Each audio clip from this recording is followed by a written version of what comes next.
That was funny. Hi, everyone. Welcome to The Corner. My name is Sarina Di Mento, and I'm the executive producer here at Four Bank Corners. Today, it's my honor to sit with Amsterdam-based cinematographer Rolf Dekens with us today. How's it going, Rolf? Good. Thanks for having me. Thanks so much for being here. Thank you. You've been so busy. Last time we spoke, you were in a basement.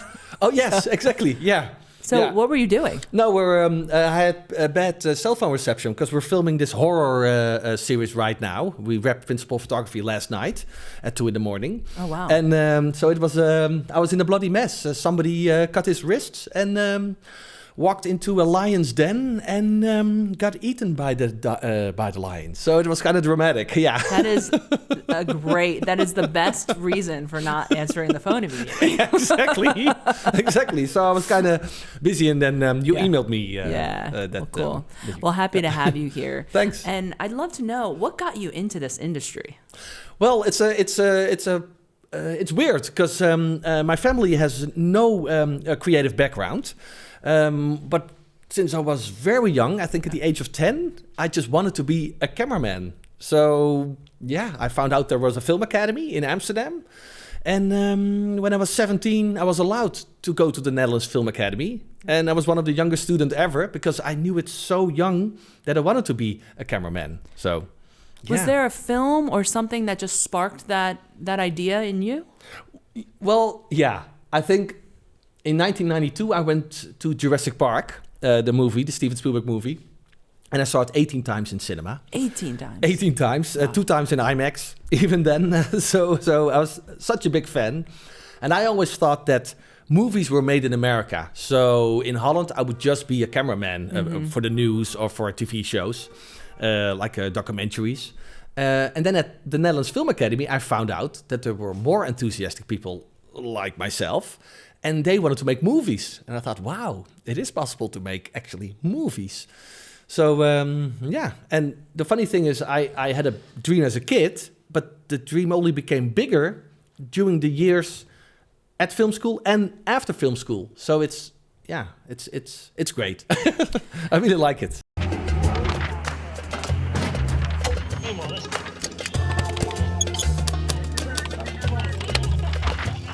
So you were the youngest. How did that happen? You were the youngest to enter Film Academy. Yeah, I was 16 when I first tried to attempt to go to the school, but it's a very strict door policy because you need to have a certain background, you need to have some experience to deal with other creative directors or creative like producers. You need to have some life experience. The second time when I tried to go to the Netherlands Film Academy, I was 17, so I was still very young, but I told the teachers who asked me all these questions, I said, well, I don't have that much life experience, but the experience I have is very positive. So I don't think you need to go through a lot of setbacks as a very young person to do the job you want to do. So later on, it's interesting if you make projects with more depth, so you have some experience to fall back on. But as a very young person, my enthusiasm and happiness basically got me into the film school. That's great. So, I mean, yeah. that's like one of the key things for life, right? Like Yeah. that kind of energy, putting that forward. Yeah. So do you feel like that education there really helped set a strong foundation for you entering the industry? So I'd love to hear about that. Yes. So going to a film school is very important because of the technical skills you learn, the equipment, all the stuff you read about other movies, and they teach you how other filmmakers made it. But the most important thing that you achieve when finishing a school of film, could be any school, is that you found 12 friends. Yeah. You start building your crew there, right? Exactly. You find 12 friends, you find 2 directors, you find 5 gaffers, you find your assistants, you find fellow DPs, and those people will stick with you the rest of your life. So at least in my experience. So what the film school taught me is that I found the people who had the same, enthusiasm, so to say, or obsession with movies. And that's the main thing, which is much more important than a diploma. It's the people you meet, and if it's a match, they'll stick with you the rest of your professional and private life. Were there some projects that you worked with and did? Like, what were some of the themes, or did you get to create them yourself, or were they given to you by the professors? What happened at the Netherlands Film School? The first 3 years, you just do in-school projects. Yeah. And then the fourth year is your thesis project, and that goes out to the wide world. And I was very lucky that I was in the same class as director Tim Oliehoek. Oh. And Tim Oliehoek is a very successful director. He still is. And he asked me, after film school, to shoot his projects. So the first 10 years after film school, I did most of my work with him. And I'm still very grateful for that. So that had a huge impact on you. A huge impact. It made a difference from night to day. Yeah. That's great. Yeah. And so while you were experiencing and getting educated in this industry, was there a specific genre that you were just like, this is the genre of filming that I need to do? This is my heart and soul. Like, yeah. Of course, at a film school, it's a high school of art. And there's no, as we say in Holland, a taste. You cannot rate taste, so to say. Yeah.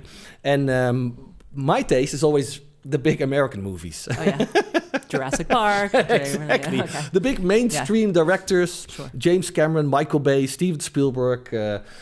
We'll name it. At film school, I was a bit lonely in that taste. I wasn't lonely, but other students were more into the French arts or Eastern European movies or Asian movies, and it started with that I don't like reading subtitles. So, and with American movies, I could just read them or just see them without reading the subtitles, and I could identify very much with Americans on the screen. So I had a very personal connection. So I like making projects which are seen by a lot of people. I don't make the projects for myself. Of course, you always want to make something that you would watch yourself, but it could take years before you make a project like that. The first years, you just shoot something and hope that it gets picked up by an audience, right? Or critics or whatever. But at least I don't make it for myself. So that the genre, you could call it I don't know, mainstream public pleasers. Yeah, but you also love what you do, right? Yeah. And actually, that brings up a good point when you were talking about how you had an affinity for English films. And not having, having lived here now for 4.5 years in Amsterdam, I'm always just blown away at how everybody just speaks English and how they learned it from films. Yeah. Right. And so is that how you also learned the English language? Or yes. Yeah. Okay. Yeah. Through films. Exactly. Because we in Holland, we don't dub our movies, the international movies. They're just subtitled. So I think you pick up a lot from that. Yeah. So many people that we have spoken to. I'm like, the idiomatic expressions. I'm like, okay. Little very slang. Impressive. Exactly. Even some puns sometimes. Right. Water under the bridge. I was like, yes. That's right. Anyway. It's fun. And especially in the city, of course, people speak it well. Yeah. So, that's great. Well, awesome. So, okay, getting out of school, you were working with this director. What was one of the biggest films that you worked on, and how did that impact you, like, initially? Yeah. One of my biggest life-changing events was when I was 24 years old, and director Tim Oliehoek was allowed to direct a big €1 million movie. In Dutch, it's called Vet Hard. In English, the English title is Too Fat, Too Furious. Too Fat, Too Furious. Yeah. Okay. Without the S. Too far. Nice.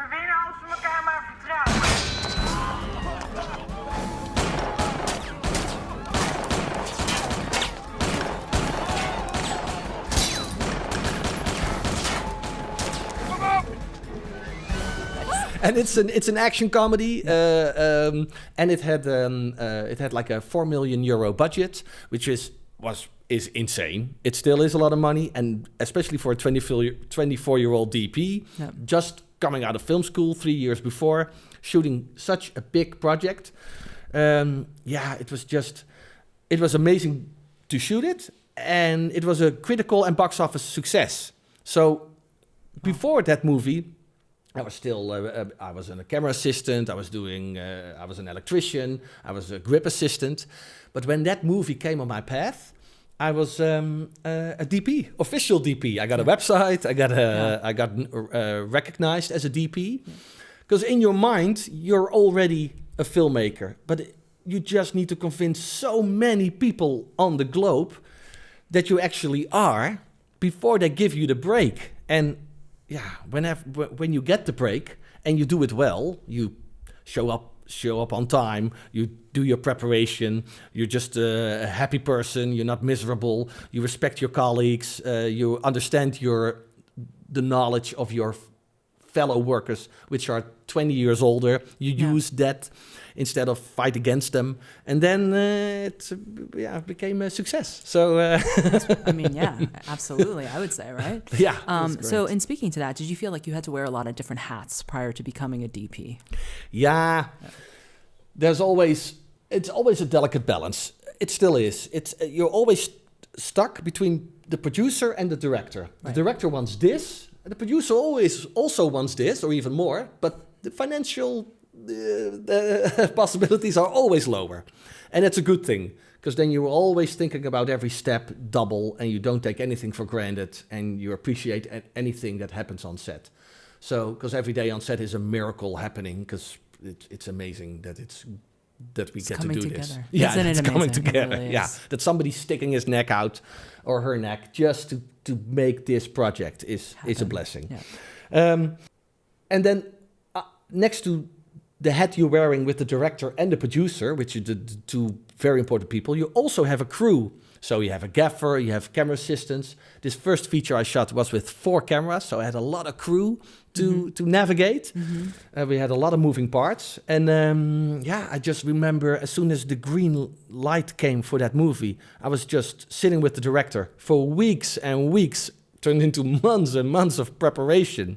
And then on set, everything went smooth because we were prepared, very much knew what he wanted, so which makes a life for a DP very easy, or a lot easier, because there's not time wasted in searching or insecurity. So it fell off the wagon in a very good way.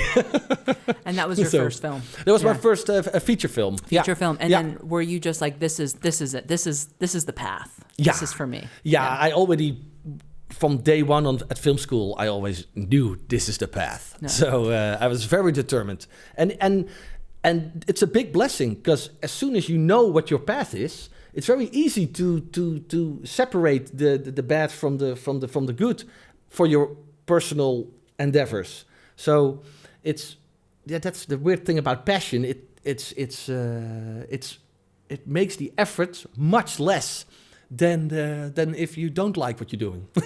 Yeah, I mean, it's a lot harder to do things we don't want to do, right? Exactly. Isn't it? But sometimes it's risky, right, to follow our path and to follow our dream, because it's not always clear how to do it and how to get there. It's just the desire to get there. And I think that's one of the things that oftentimes people get deterred from entering even the creative industry, because they don't know the how or what, and also just like, will I be able to sustain, myself and what will it take? Absolutely, and that's still the case. I've been doing it now since 2001, so it's 22 years.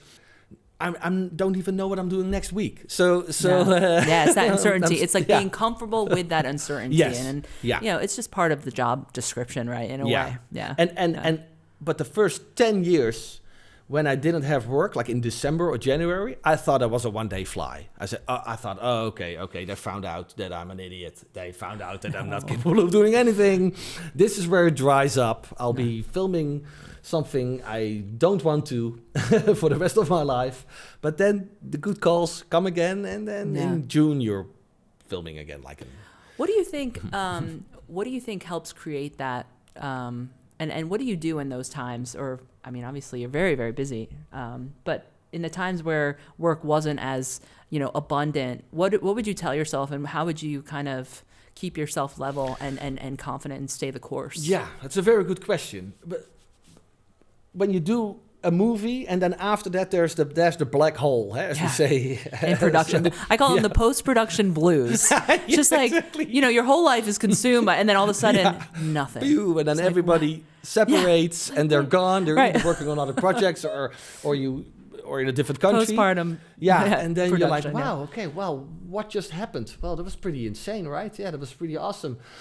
Okay, what are we going to do now? Well, in the beginning of my career, it wasn't paid job after paid job. No. I did a lot of freebie, low budget stuff in between the bigger shows, like shooting a short film for free, or doing photography on my own, or just being busy with images. That's basically it. And then sometimes a small commercial, and then all these little things, or go to the cinema, or I don't know. Have dinner with a relationship that you're still having, maybe. It's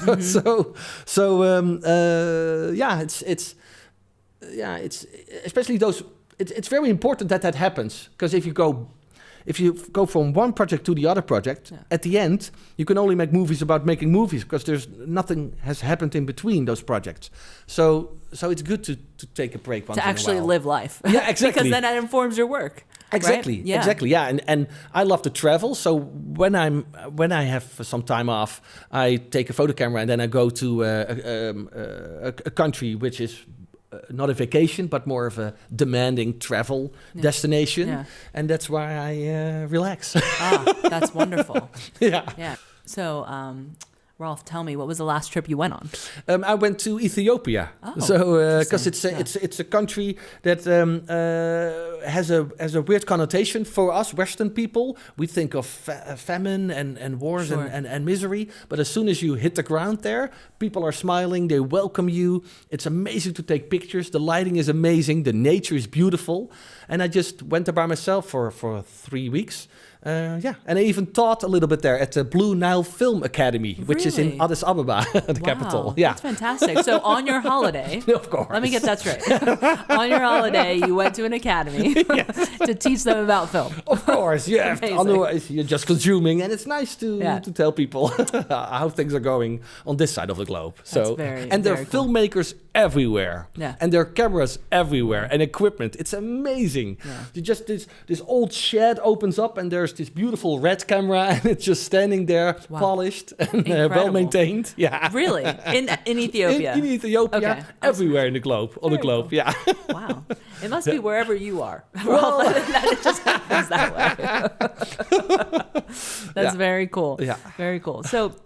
We were talking a little bit, we started talking about the relationship between the DOP and the director, and I want to dive a little bit deeper into that and your experience with what are kind of those attributes that make for a successful team and collaboration, right? Because this isn't like a commercial stint where it's like you're working with them for, maybe 6 weeks to a few months. It's long term. These are long term feature films. Yeah. So I'd love to hear about that. Yeah. Yeah, of course you have feature films, which have like 30 to 45 shooting days. But you also have TV series, which for me goes up from 60 till 120 days for one project of filming. And 120 days of filming means also 120 days of prep. So 240 days, mostly back to back. Well, there's one rule which is always very handy to maintain, that the director is my best friend. Which doesn't mean that we're always 100% in line, but there's 200% respect, because he or she has this idea and it needs to be brought to the screen, and it's my job as a cinematographer to do that in my best knowledge and power and enthusiasm and energy. So, of course, you have meetings with the director, and then you talk about the project. If it doesn't match there on both sides, you either don't get the job, or I myself choose not to do it because I might not be the right person. But when you dive into it, then there's no going back. Right. So then you give it all you got, and you have to, and that's what the director needs. A cinematographer makes hopefully 1 or 2 bigger projects a year. A director, on the average in Holland, makes 1 project every 7 years. So you cannot be an arrogant person or take the project for granted. It's the director's life which is on the line. And as a cinematographer, you need to be very aware of that. So, of course, now I work with directors who are much, they're fully booked and they are very experienced. But still, a cinematographer has much more, or many more shooting days per year than a director. Well, then the project starts. Every director works different. Some directors say, okay, Rolf, we're going to sit down, we're going to storyboard every scene, and we're going to draw it down and be locked in stone, and this is how we're going to do it. Like director Tim Oliuk. He has a very strict vision, he knows what he wants, and nobody's going to tell him a different way. Of course, together with the DP, me in this case.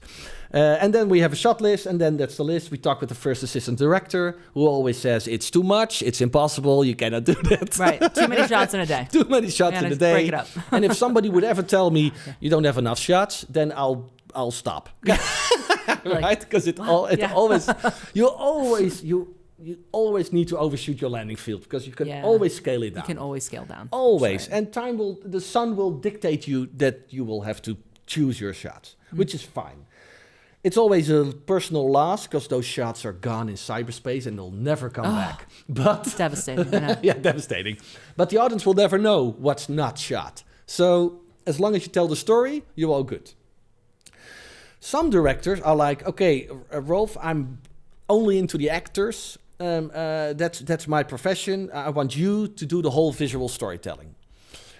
And there are directors where it's a combination. So it's like, this is what we're going to do, but we'll adjust it on set as much as possible. We're just going to film this way, and I'll tell you, let's see on the day how we're going to approach it. So the diversity in directors, it's what makes this job so interesting. So there's not one director you want to shoot 40 years back to back with. That's not good for any relationship. It's good to work with that person and then they have a more diverse pool to work from. It's also good for yourself because I also work a lot with the director Diederik van Rooyen.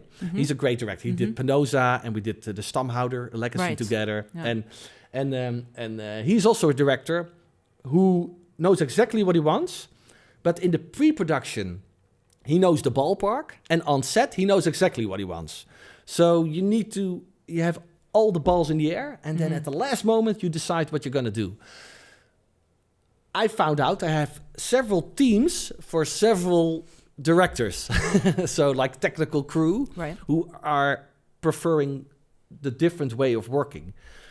So I am wearing, again, these different hats on different shows just to get the 150% out of the day to, basically give the director what he or she wants. Yeah. So wonderful. And so, right. And by working closely with the director, I imagine you're also managing the other departments as well. So how does that work with the art department and the DOP's relationship? And just talk to me a little bit about those dynamics. Yeah.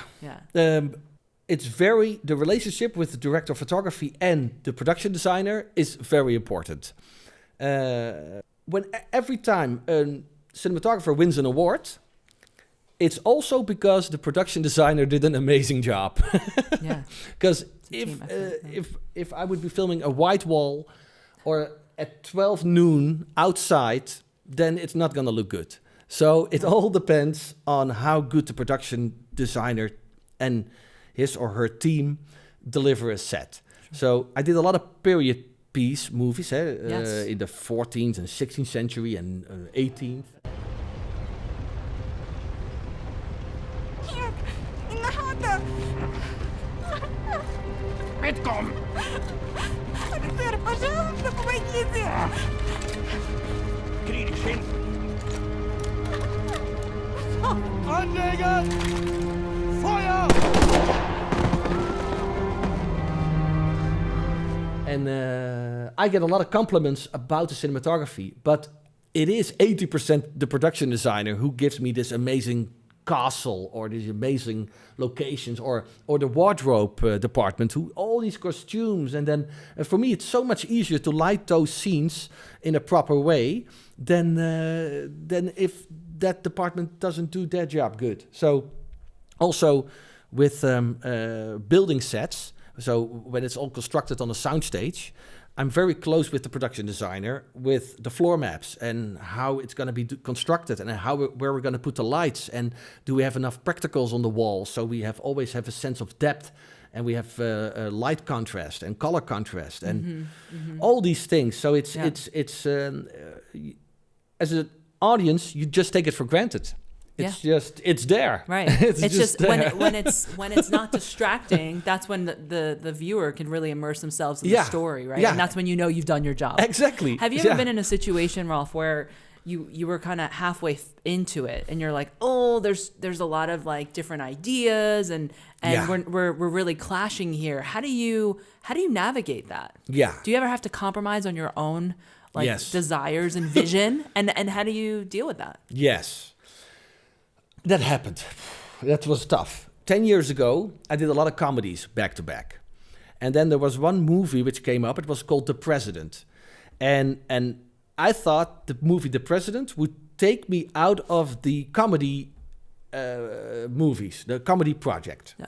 There's nothing wrong about comedies. But as a cinematographer, if you do it for 10 years, as a cinematographer for comedy work, the camera does a step back, because it's all about the joke.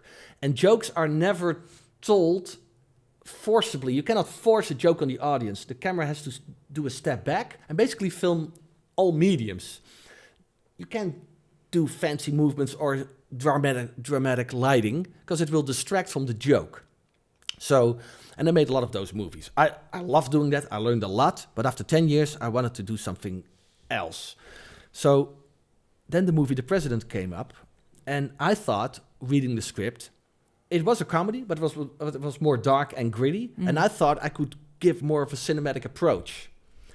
In the pre-production, I also expected still that it was going to be more of that dramatic approach. But on day one, it turned out just to be a flat comedy. Really? With somebody with a ladder on his neck and turning around and another actor ducking away. And you were like... And I'm like, oh God, this is not going to be good. So I gave my opposite opinion for the first 3 days of the shooting. And then after 3 days, I decided, okay, this is not going to work. I'll stay on the job because I signed up for it. I had a very good connection with the director personally. It was a lot of fun. But creatively, it wasn't such a match on that project. So I just did the job. I did it as good as I could. But emotionally, I left the project already. In 22 years in my career, it's the only project that happened to me. So I still feel blessed. Yeah. And it's so long ago that I can talk about it without... getting in trouble. These projects, though, are so important because what they do is they create contrast, right? And sometimes it's good to even land jobs that are really not in alignment with what you want to be doing, because then you know clearly like what you should be doing, what you want to be doing, right? In terms of the style and in terms of that. So exactly, the fact that even 22 years later, you still look back on that. I mean, can you tell us some of the lessons that you've learned from that experience? I felt so lonely on that set that during the pandemic, I felt less lonely. That's really good. Because I always thought, well, it wasn't as bad as then. Right. So, wow. And that was not during a pandemic, folks. Exactly. So now it's good that those things happen. What I also learned is that after that movie... Before that movie, if somebody called me and they asked me to shoot their project, I only checked my agenda and I said, okay, if I'm available, I'll do it. After that movie, I said, okay, I am available, but let me read the script and let's talk first. So after that, I was much more critic to myself if I was doing a project or not, which helped me a lot on the path of my career by not filming anything with anyone who called me, but just being more more demanding of what the project Right. was all about. So Yeah, and also reaching a different standard of what you want to be doing. yeah, exactly. As a DOP. Because again, I'm a very enthusiastic person, and it helps a lot. It got me 50% of my jobs, but it also worked against me in the beginning of my career, because if you're happy always, people think like, oh, well, you're probably not so smart. It's a weird combination. But if you're happy, you're probably, I don't know. We have this saying that silent waters have deep grounds. So it means like an empty lake. It's very deep, and there's much thinking going on. So if you're probably noisy, there's probably not that much going on in there. Well, Not the case. Not the case. So it worked. It also worked against me for the more serious projects. After that movie, people saw my other side, that I'm not always a happy person, and that my energy is genuine. And if it's not there, then it's not there. I'm not going to fake it. So it actually helped me a lot in my personal and professional growth, doing that project and learning that, okay, well, I should rationally think, what the hell am I doing wrong and what the hell am I doing right, and get it together. And have that space afterwards to reflect exactly. on that. And exactly. And you're still behind the camera, so I'm still a happy person. Right. Right, behind the scenes. I mean, today we're in front of the camera, so we're still happy though. Still happy, yeah. But that is an interesting point that you make, Rolf, about enthusiasm and how a lot of things can be, you can attract different jobs that may not be exactly what you want to be doing because of that enthusiasm. And compliments to you, though, also for being in the career for so long. I've met so many directors and creative directors even who are quite miserable. Really? Well, they can be, but they love what they do, but they're so serious all the time. Yeah, exactly. And they're not beaming with positivity. So it's refreshing. Oh, okay. Well, it's good. And it's genuine, because if I'm sad, it's sad. There's no human emotion I don't have. But when I'm doing this job, I'm so happy and blessed, and I found it so interesting, and it's still taking 95% of my time. It's very rewarding, and there's no such thing as an easy shot, and it's just great to do. Prior to meeting you, Rolf, and having a deep dive into your work, the genres that you focus on, they're horror, they're timepieces, they're dark, cinematic, dramatic. I was like, oh my gosh, I'm like, I don't know what to expect, because I find myself to be quite a positive and optimistic person. So I was like, am I going to be able to, have these like kind of conversations? Because I expected you to be a little bit more like dark and like, oh really? Exactly. That? To be, I mean, in a way. Okay. So I find it fascinating that you do it so well. The horror films, the timepieces, these very dark, huge, feature films.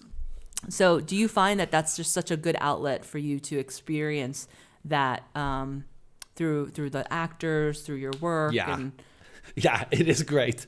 As I mentioned to you before, I'm doing this horror series right now, and we're it's a very interesting story. And last week we were filming a scene where one of our lead actresses had to cut her wrist and sit in a bath and just bleed, not to death. Spoiler, but you'll find out.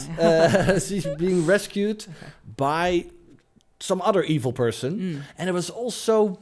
The funny thing with these dark projects is that it's the position of the camera is so important. The way the camera moves and the fear you have to bring into the audience. If the camera is 2 feet to the right, the shot's gone. It doesn't work. You don't see your other eye. The lighting is wrong. It's a very delicate way of filming a scene, and that's very rewarding. So I even did a World War II series. It's called Legacy. In Dutch it's called De Stamhouder.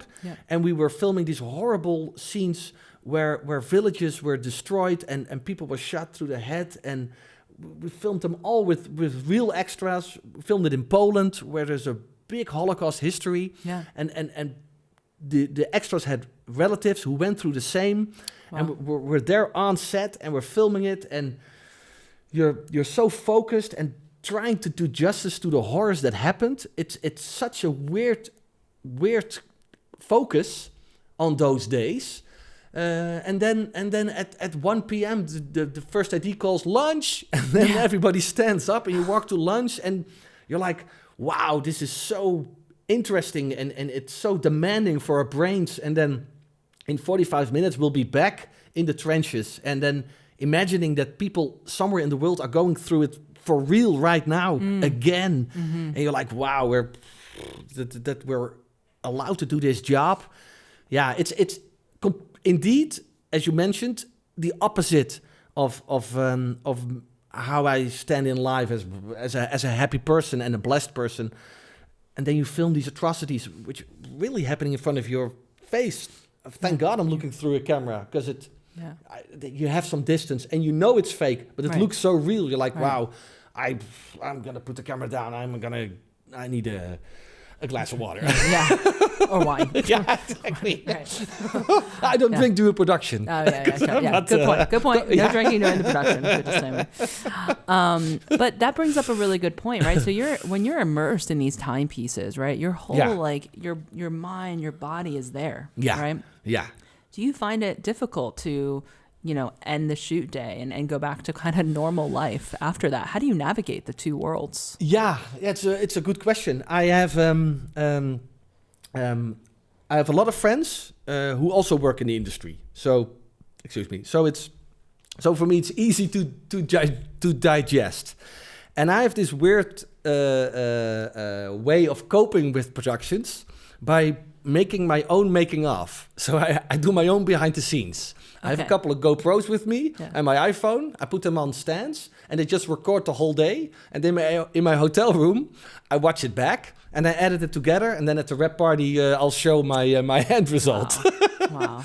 It's for me, it's a way of dealing with what we went through the last 6 months, and then showing others the highlights of what happened and some lowlights, because that's always the interesting part, what went wrong. And then you have like this wrapped up experience, and then it's easier to show the people back home what you went through, and then to digest it. So on average, how long are your shoot days? A normal shooting day in the Netherlands is 10 hours. Internationally, you shoot 12 hours. And then you're always 1 hour early, and then you also talk about the next day. So most of the time you leave at 6:30 and you're home at 10 or something. Yeah. So after that you have dinner and then you go home and you edit. Yeah. Wow. Yeah, but also That's it's like it's a distraction. It's you're staying in the bubble because that's what you want. It's nice for your focus and your brain. You breathe the project. You look at all the material again. You can talk with the director about it the next day. Like, oh, that really worked, and maybe next time we'll do this on that actor. It works better from that angle. Or so you're constantly. It's not exact science. So it sounds weird, but we're just doing something. As we say in Holland, we doen maar wat. We doen maar wat. Still working on my Dutch. Yeah, exactly. So of course we think about it a lot, but there are no rules. So there's not a written book like, okay, this script you have to put the camera there and you have to put the lights like there. It's just it's intuition, and you do it together with your colleagues. Don't forget, you interviewing me now, but there's like I have a team of 15 people behind me who are like supporting me all the time, like the way I'm supporting the director. Right. And without them, it takes a village. Yeah, it takes a village. Yeah, and it takes everybody's positive energy. So I surrounded myself with positive people only. So I don't like mean people. And if you're positive, it doesn't mean you're happy all the time, because that's impossible. But you don't have to be happy as long as you're positive. Always like, okay, let's see what we can do. Right. And the more positive I am, the more positive people I surround myself with. And the first 10 years of my career, I thought that if people were mean, that there was something wrong with me. But it's not true. It's just, you need to be mean people. You just need to get them out of your system and avoid them. And you can tell them, like, hey, if you don't stop being mean, then our ways should separate. And it's fine. You can find other people where you match with. But I thought it was something wrong with me being happy all the time. Now I'm 44 years old and I'm the happiest person. So now people want to be with me because there are not that many 44-year-olds who are happy. Yeah, that's true in a world. Yeah, I mean, it's it just sounds like you really locked into what you're passionate about, and Yes. you really live and breathe. I mean, I imagine you probably even dream about the set, right? Like, Yes. Yeah, that's horrible. when I'm on production, Yeah. and our stints are not years long, but when we're on these shoots, oftentimes I find myself literally dreaming about Yeah. either what's going to happen the next day or that, and then I wake up and I'm like, I just feel like I just was on set for another 8 hours. Yes. So I can imagine. Yeah. Do you experience the same thing? Yeah. I have it with this show.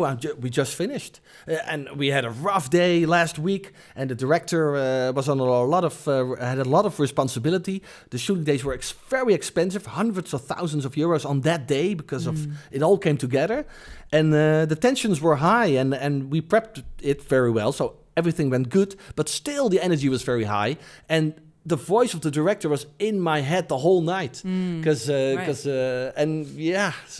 but I still woke up fresh. Amazing how that happens. So can you talk to me, Rolf, a little bit about like what's it like filming in Amsterdam, or what are some of the unique kind of challenges of shooting here? Oh yeah. Well, the main thing I love about the Netherlands are the crews. The crews are amazing. So I surrounded myself with an amazing team of people, the we can do mindset. So that's very cool. And there's also this loyalty in Holland. So people who work with you in the Netherlands, they know you'll be back, so they give it all they got, which is very great. Amsterdam is a very cute city. It's built in the 17th century, and it's all renovated, and it's cute, and the living standards are high, and in summer it looks beautiful, and I call it a hotel because everything is arranged very well. The government takes excellent care of you. The streets are clean. There's very little corruption. It's an honor to be living here. As a cinematographer, the Amsterdam is more suitable for like a romantic comedy than for some gritty horror story because it's so cute and all. So I love filming in the Netherlands, but then I like the grittiness of like a city of Rotterdam more. Rotterdam is in the south of Holland. It has a skyline. It has some rural areas. It has like tunnels, and it's more dark and gritty. And there you can shoot more of the cooler stuff, urban, and the urban stuff. Yeah, and then you shoot your cute romantic stuff. You can shoot in Amsterdam. That's cool. So thank you for sharing that. Yeah, I mean, but in terms of also your preference, do you prefer to shoot in the States? You do a lot of work in New York as well as in LA. Yes. Well, I always love working abroad. For example, New York, LA, but also Eastern Europe and parts of Asia also where I filmed. As soon as the quality of life is less, it sounds horrible, but as soon as the quality of life is less, the streets look more interesting because it's more gritty and more urban and more... The roads aren't as paved in gold. They're potholes and the walls come down. There's a bird building which has not been renovated. There's an abandoned car. There's story. There's story, Yeah. exactly. There's so and that's very interesting visually. So there are abandoned train tracks. Yeah. Well, imagine an abandoned train track in Holland. It's impossible. Right. It will be renovated within 3 weeks. Yeah, as much as I love Amsterdam, I do admit it lacks a little edge sometimes. Yeah, it lacks an edge. So, Which makes it amazing to work and amazing to live. in. The kids are safe. You'll be fine. But again, from a cinematographer's standpoint, LA is amazing, of course. The way the light falls in those areas. And New York, it's the capital of the world. It's the most amazing city on the planet. And then you also cannot make an ugly shot there. Yeah, and then they have the trash on the streets, which is glorified. Yeah. And the smoke comes out of the floor. It's like set design everywhere. Exactly, it's set design everywhere, indeed. And then exactly. So I love doing projects outside of the Netherlands, and then it's great to come back to.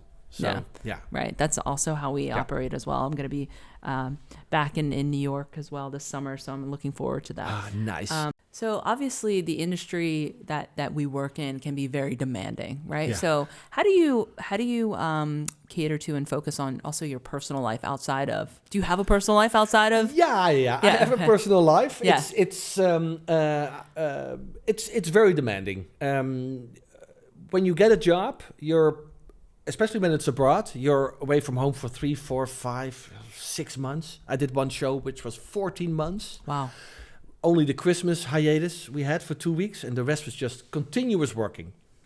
And I do have a personal life. I have been single for a very long time, which allowed me to travel the world. I've been to 61 countries so far for this amazing 61. job. Yeah, Wow. 61. And it is a choice I made. I really made the choice. And I surrounded myself with people who also live that way, because otherwise it's not going to work. But you also have to have a life between jobs, because otherwise you'll just be your job. And although I identify as a cinematographer, I also want to be a great friend, a loving partner, a father.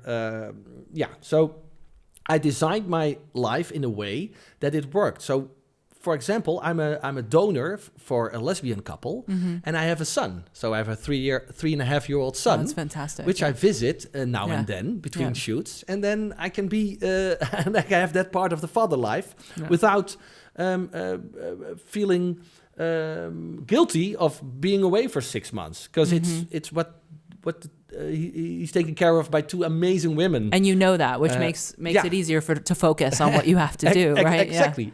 Yeah. So, of course, it's horrible when my father was sick a couple of years ago, and I was out there in Asia, and my contract didn't allow me to leave, so I had phone calls with him every day, and thank God he survived. But I missed the whole experience as a family with those setbacks, and that can be very demanding on your personal happiness. Of course, weddings you miss all the time, birthdays.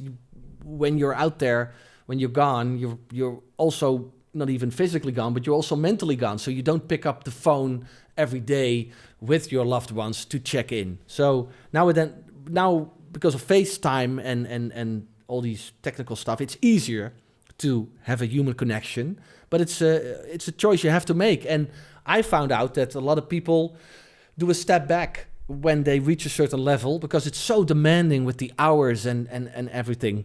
The way I deal with it is that during production I don't drink alcohol. So for 14 months, I like a Jack Daniels with a Coke Zero, but for 14 months I didn't do that, because it kept me in focus. Of course, I don't smoke and I don't do drugs, although I live within 3 coffee shops in Amsterdam. It's everywhere. It's everywhere. But I don't need the distraction of life to or escape on that level to be happy, so to say. So I have, again, if you have a very strict life path and you have a passion and it works, so it's also very good for your self-confidence if you have a dream and it's actually working. You can deal with setbacks of life easier because you have something to be proud of. And you're energized by what you do. Exactly. Yeah, and also purpose. How interesting that what you do is actually an escape from reality. Like your reality outside, it's like, you don't need drugs or alcohol to escape. You're creating the escape, like quite literally, which is pretty that's awesome. True also, yeah. And the funny thing is, you can have a terrible shooting day at the Walt Disney World where everything goes wrong and you're in big trouble, and you can have a great day of filming at a cemetery.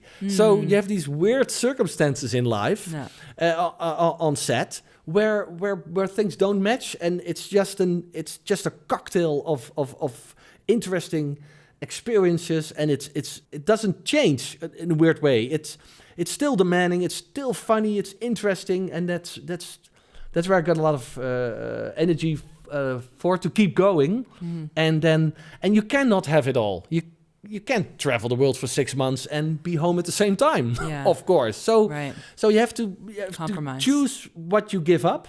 And I designed my life, and the people around me know it, that this is the way it goes. And so far it's been great. Was it difficult as you were excelling in your career to help people in your world, in your life, understand what you do? Because sometimes I find that people just don't understand. Like, what do you do exactly? Like, Yeah. what is your job? Yeah, exactly. So people think I film the news, or they always or like their favorite TV show. Oh, did you shoot Friends or something? I don't know. No, I was 7 when that was shot. But anyway, You're like, hold on. yeah, you have to. It goes slowly. The funny thing is, my parents always supported me, and they're the only ones who've seen the struggle from a 10-year-old to becoming a cinematographer, and they always supported me with everything. And they always say, no, if you're tired, we don't want you to drive back to us after a 7-day a week of filming. Take your time and visit us, or we'll visit you when you have some downtime, and then we'll hang out. So it sounds like you came from a very supportive family who really kind of nurtured your path. Oh, absolutely. Yeah, my dad is a police officer, and my mother worked with in an old people's home. Mm-hmm. And now they're retired, but they still are very proud. And there are extras on every shoot I do. They are extras. Oh, yeah. I love that. I fly them in. I put them in a costume. They go to the wardrobe department. I tell the first AD, these are two very special guests. Very And experienced extras. Also, they're horrible actors, by the way. So We am won't I. tell them that. Sorry, Mom. Sorry, Ralph's mom. Exactly. My mother always makes eye contact with the lead actor in the take. Oh no! Yes. You're like, Mom, no, don't. look over there. Exactly. That's awesome. And there's this unwritten battle going on. Who's the best on camera or has the most screen time? Yeah, It's hilarious. But it's so much fun. Yeah. And they're being picked up from the airport with the car where our lead actor is love also being that. picked up. So they're like, oh wow, they really feel like stars. They must have the best stories when they go out to Yeah. lunch with friends. I gotta Yes. say, it's so cool. What did you do today? Well, I was on a horror film Yeah. for my son's shooting in Yes. Poland. Yeah, exactly. Exactly. So cool. And it's really great. Yeah. Yeah. And they're so proud, and they always supported me. And then so it's nice to do something back finally. So as a son. Yeah. So. It's so oftentimes sadly rare, to have parents who support kids' career. I was also lucky enough to have my parents always said, do what makes you happy. And I really feel like that gave me the confidence to kind of figure out what that is. Yeah. Which, informs a lot of the decisions I even make today. Yeah. It's great, right? Yeah. And Makes life a little bit easier, right? When you start to align yourself with what brings you joy and kind of circumstances. Yeah, So. absolutely. It's That's very cool. important. And you find out it's more important when you get older. It's weird. You Right. take it for granted as a kid that your mother is at home and your father is working and they love you and you go with them absolutely. on vacations. Yeah. And then later you find out, wow, they really struggled. And they made it work. Yeah, they make Yeah. and now they're finally honest. Like, oh man, when you were 14 years old, we didn't have a dime. Wow. But and they never and they never Aw, told, right? see, They were yeah. just living from paycheck to paycheck, and then, but they never. Me, my brother and sister, we never had a thing which was a problem in our youth. So it was really good. Yeah, that There is was some good parenting beautiful. there. Yeah. So going back to that, I'd love to ask is there any advice that you tell your younger self in terms of like getting into this industry, or anything that you wish you knew, or would you change anything about your path? Yeah.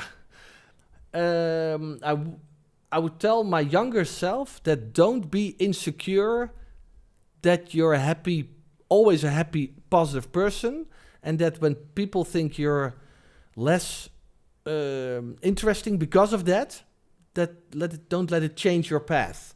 Because I adjusted myself sometimes by being less extrovert because people thought it was weird to always be high on energy. So I would tell my younger self, no, just be happy, man, because you have 75 summers and 75 winters, That's and it. then it's over. Isn't that crazy? Yeah. I read recently that the average life is 22,000 days, and it just blew my mind. That's it. Oh, I know. Give me goosebumps. 22,000 days. That's it. Yeah. Well, you So- have to make them count. I know, and I think about that often, especially when I feel like I'm getting angry about something, and I'm like, whoa, is this really worth it? Yeah. Like, is this how I want to spend one of those days? Because it Yeah. is precious, and I think Exactly. oftentimes we take life, for granted in terms of like, Yeah. oh, we're gonna live forever, like all this idea, like not that we are, but we don't. This concept of death is so foreign, Yeah. and then we always like we live like we have enough time. So I think it's. Yeah, as creators, I think we're a little bit more sensitive at times to that. Yeah.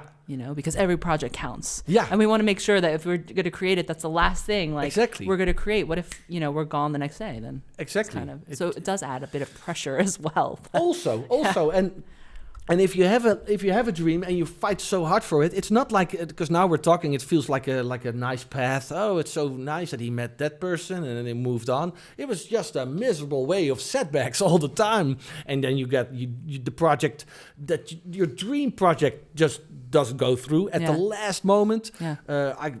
I had several shoots where they pulled the plug after shooting day 3, and everybody was sent home, and I was staring into the void, and I felt responsible for it, which was ridiculous because there was some financial person somewhere in a high building up there. So it's a constant a struggle, so to say, to live up to that dream. It's very rewarding if it works, but it doesn't work all the time. It's impossible. So you have to also know that. There's something so liberating about hearing you say that. Just because it's like, what we see is like, your accolades, right? Like your reels and all the awards and everything. And it's like, oh, wow, it just seems like he just kind of luckily just ended up on that path. Yeah. But I think it's important to stress, like this industry is, no matter what creative field you find yourself in, there are a lot of different types of setbacks, but sometimes they can lead to other opportunities and projects that come through that would not have otherwise happened. Right? Absolutely. Yeah. But of course, I'm not going to post the trailer on my social media of a project which was never made. Right. And the behind the scenes are never released for those projects, right? It's true. Yeah, You're like, day 3, I had just like a couple seconds of details. Yeah, man, I have tons of. Yeah. And the funny thing is, I have this weird thing. I take pictures of myself and it goes well, but I also take pictures when it doesn't go well, because it reminds me of when I was sad or lonely or away from home for much too long, or the project didn't come out as I wanted, and it does get easier when you get older and do more projects, that it's not all about the end result or how it's received, because it has to do with so many elements if a project turns successful or not. So if it's aired on a Monday morning at 10 when everybody's working, or the sun is out in Holland, which never happens, so people don't go to the cinema, so, or anything else, or something in the news happens, or it's you have to do your job the best way possible, and that's all you can do, and then that's absolutely. And actually, that's a good segue to this part of the conversation, which might be controversial, and we might not actually air this, but I do have a question with you about, like, a couple years ago, Alec Baldwin was on set of Rust, right? And there were some financial issues on that production, and people were hurt when the DOP's life, the woman, her life was taken. Unbelievable. How have you ever felt that you were in a situation that was compromised from a safety level, and how, with your positive attitude, were you able to navigate kind of that difficulty and that? It's a very good question, and I was shocked when that accident happened, because I've been in a situation where that could have happened, because I do a lot of action stuff, so we fire a lot of guns on set. Right. Never did it cross my mind that there would be a real bullet in a gun. I've heard the story of the brother of Bruce Lee, who was shot on the movie The Crow. Yes. There was a real bullet in the gun. And I always thought that was a like an urban legend, or there was something weird about it, but it actually happened. And then decades later, it happened again in modern times with all the CGI possibilities and all the rules and regulations we have. Yeah. I have never felt unsafe on a movie set. There's always common sense. Of course, when you're shooting an action movie or when you blow something up, you have to, like an action, you blow a house up or a car, you have to be very careful. And I always have a very strong loyalty and trust and respect with the stunt coordinator. So that's where I go to on the sideline. Okay, I put a camera there. Can we put it there? Or can there be a person there? And those people very much know what they're doing. They don't take any chances. So the person says, okay, you can put a camera there. If it's 1 meter back, you can operate it. But if it's 5 meters up front, you cannot operate it. Then you have to go away. Okay. And then I'll just think, okay, what shall I do here? What's smart? Okay, let's put it closer, but unmanned. So it's always good. We'll take a chance. We also shoot a lot of altitudes. So out of buildings, we shoot. I was in the ship, in the top of a ship for a long time for this adventure ship movie, which was great. Yeah. And the ship was going this and back and up. It made me sick, but I did take a chance climbing up there. But yeah, I'm an adventurous person. But I'm not an idiot. So there are circumstances on a movie set where it happens that you can be unsafe. But if you always think on the long term, I think you'll be fine. So with explosions, I always wear a mask now and the goggles. And with guns in Europe, I'm fine because we don't have live ammo on set. But I think it changed the world after that, especially in North America. It was groundbreaking. I mean, we were all over the news with reading all of that and just seeing how that was going to play out. I mean, I think everyone was just shocked that it was actual real ammunition on the set and who was and it's so sad that it super happened. Sad. And now I heard they continued filming of the which project. To be honest, I'm quite shocked about, but it's a story for another time. Yeah, exactly. And everybody lost that day. Everybody lost, and we all lost. And we'll never come back from it because it happened and it will change. It will change forever. The rules on set, and I was shocked. I'm still am actually. Now we talk about it, right? Yeah. It's just So and when that happened, I was actually doing a project with a lot of Second World War machine gun guns, explosions and guns, and everything. Right? And I was like, wow, this is I trust these people, so that's why we continue. So we mentioned the president was actually, you felt really lonely during that film, more lonely than COVID-19. So can you tell me a little bit about what it was like to do what you do as a cinematographer during the pandemic? Yeah. Well, it was demanding for everybody, of course. We were filming this big show. It's called Legacy, the Stamhouder, and we were supposed to film in the Netherlands and in Poland. So a couple of weeks in both countries. And then COVID came, and then it was all shut down, and we stopped filming. We stopped the pre-production, and then every month we were postponed 1 month. And we're like, wow, this is really interesting times. Then, of course, we did the testing. Because I think I had 250 nose tests every day on set and all the meetings, and everybody was tested. And then, but in Holland, it was in summer, you were allowed to film. When you kept a distance, you had your mask. After finishing in the Netherlands, we were supposed to go to Poland in 2021, in January. But just shortly before we all jump on the plane and fly to Poland with the whole crew, we weren't allowed into the country. So we had to wait for 9 months before Poland opened up again. And then, we were just waiting. Everybody was taking other jobs. We fell apart as a team. And every month it was postponed again. So it drove us insane. It really drove us insane. Also, it was very expensive. I can imagine. We lost a lot of money, like every filmmaker. you had all these tests.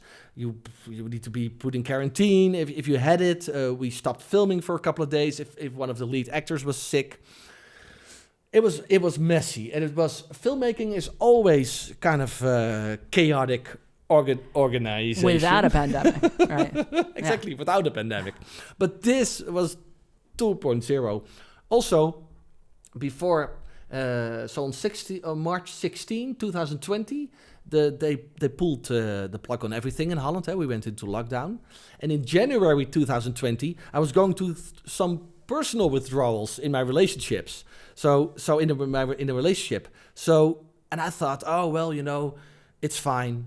I'll reboost myself. I'll go work again. I'll be distracted from my personal loss in love life.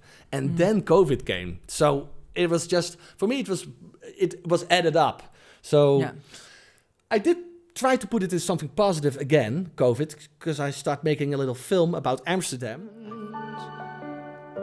Je kan uren slijten, de parken zijn groen. Je kan naar Van Gogh gaan kijken, dat zou je eigenlijk wel eens moeten doen. Je bent vogelvrij, omdat alles kan. Zo dichtbij en toch zo ver is Amsterdam. I filmed a guy on a skateboard going through the empty streets of Amsterdam in the morning, and that got picked up by a lot of broadcast agencies. So it got me some exposure, Nice. and I was still filming. So You were still keeping busy. Exactly, because I called the rental company Camelot. Yeah. I said, "Hey, you got some cameras over?" So yeah, we have everything here. It's collecting dust for the next couple of months. So It's a great time to create passion projects. Yeah, exactly. We did the same thing. We were actually in the States when that happened, and we filmed a film about actually Richard's mom. Oh, yeah. Yeah, it was a really sweet film. Yeah. But it was nice, yeah. But on a personal level, I knew I identified myself as a cinematographer already, because I'm so passionate about the projects I do and about the job. But it also, it was also confronting to know, like, okay, so if I'm not traveling, if I'm not doing what I want, I'm just reading a book here and I'm not allowed to see my friends. Yeah, who am I, and what's the meaning of life? Right. so and I have all these. What is the purpose of this? Yes, exactly. I have all this time to overthink. Yeah. So and overthinking is never good. I also need the distraction of the of life, just to do your passion. If you're So and when we start filming again, I was so grateful that I printed out on every day we were allowed to film. I printed out these little motivational quotes and I put them on the side of the camera just for us to see. Do you remember any of them? Well, of course, life starts at the end of your comfort zone, which is really true. Because if you start feeling uncomfortable, then it's where the progress is. Oh yeah, love is like a fart. If you force it, it's probably shit. Great one. Super positive. Exactly. Motivational quote. You have to throw some fun in it. Of course, 100%. Of course. No, and I had to come up with 82 of those when we were filming it. So I was, I brought a printer. So you brought this upon yourself to do that? Yeah. As though you're not busy enough on set. But it's just fun to keep the troops motivated. And I put them on my stories on Instagram, and I got a lot of reactions from all over the globe because it was really good. And then we had a week hiatus of filming, and then people asked me, "Why is there no quotes? Where are they?" Yeah, sorry, we're on a short break. Yeah. We'll be back next week. It's funny. It's just it grew, and it's funny. Of course, my friends made fun of me because they thought I was emotional. Way too emotional about it, but I've really felt that during the pandemic that something was taken away from us, which you couldn't blame anyone for, and it was just for all of us. And of course, there's this famous joke when a stand-up comedian asks the audience, "Do you think we overreacted on the pandemic?" And then the crowd says yes, and then he says, "Yeah, that's what all survivors say." So yeah, Right. I'm happy you and I are here. And Yes. we're talking. And I'm happy we're past those days. Exactly.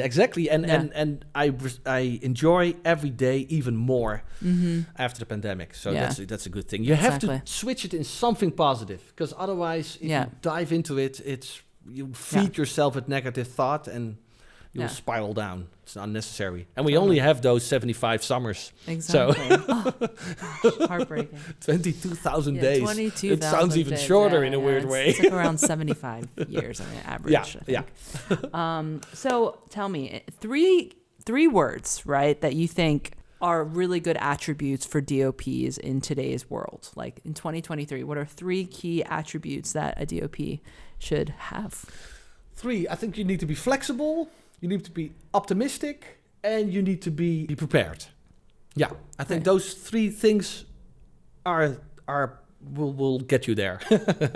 Awesome. Thank you for that. yeah. Are there any like things that you've been exposed to that influence? I mean, you mentioned Jurassic Park earlier. Yeah. So what I do to be inspired, I watch a lot of behind the scenes videos.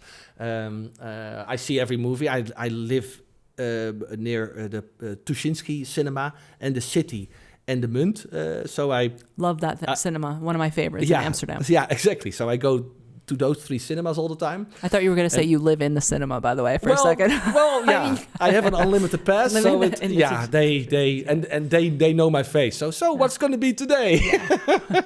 You're like back So- to back. Yeah. So that's my preparation. So when you're not filming a movie, you're in the movie, essentially. Yes. Oh, that's great. You live and breathe it. You are embodiment of cinema. Yes, yeah. Yeah. I'm old enough to confess it. Yeah. There's no shame in that. Okay, I mean, it's thank super God. cool industry. Okay, yeah, it is, right? So- yeah, we can only talk about one thing, but we have the best stories. Right, exactly. No, it is a privilege to do what we do. Yeah, absolutely. Absolutely feel Absolutely, that. yeah. Yeah. So before we wrap this session up, I'm just going to ask you a few random questions. Okay. So first and foremost, who taught you how to ride a bike? Oh, my dad. Yeah. Yeah, probably. Yeah, in Holland, you need to ride a bike because otherwise you can't get anywhere. And it's so flat that it's effortless. The whole country. Yeah, right? we have no hills. There are streets in the entire country of the Netherlands. It's incredible. Yeah. I love it. Yeah, it's everywhere. Yeah, and yeah. Okay, so tell me, what do you complain about more than anything else, if anything? Oh, good question. I complain about other people's horrible relationships. With themselves or others? with With others. themselves. Like, oh man, don't bring your partner. Let's have a fun evening. Wow, I'm very honest about that. that's funny. Okay. It's very Dutch. Yeah. The Dutch can be blunt and honest. Oh, yeah, of you can course. say that, and you can One still of the things maintain. I love about this culture, right? Because it resonates as a New Yorker. You know, it's good to be honest. Yeah. It's good to be honest. Exactly. With the close friends, you can do that. Yeah. Of course. Okay, so then my final question here. Yeah. This is outside of cinema. Oh, If you could be brilliant in one subject, which would you choose? I would love to play the piano. Oh yeah, I love the. This morning I watched this 15-minute cover of Interstellar, and a woman playing all the themes of Interstellar flawless on the piano. It was amazing. Wow. I would love to do that. Incredible. Yeah. That's actually one of my favorite films. Yeah. Oh yeah, I Interstellar. love Yeah. Interstellar. Yeah. So good. It's and the music is amazing. Hans Zimmer is going to give 3 concerts next week. Here. Yeah, It's probably all 2 sold out. Sold out. I have front row tickets for all 3 concerts. Wow. Yes. Oh my gosh. I'm Yes. slightly jealous. Yeah. I have to say. He's been doing that for a while now, and I Yeah. know we've been meaning to get tickets to go ourselves. But Oh, it's yeah, amazing. we'll see if I've we'll s- go and take I a slot. filmed his show in Prague as Did a you? director of photography. Wow. It was a dream come true. I met him. I talked to him for 15 minutes. It was amazing. And I Super became a bigger fan ever since. So it's amazing. Yeah. So Yeah. it's going to be the same concert back to back every evening. And I'll you're sit going to there. enjoy every single moment of it. Yes. Be like, Yeah. hi Hans, I'm here. Yeah, I'm Remember here. me? I'll pretend he remembers me. Yeah, and he'll do the same. Yeah. Sure he would. Yeah, exactly. You're unforgettable, Ralph, for sure.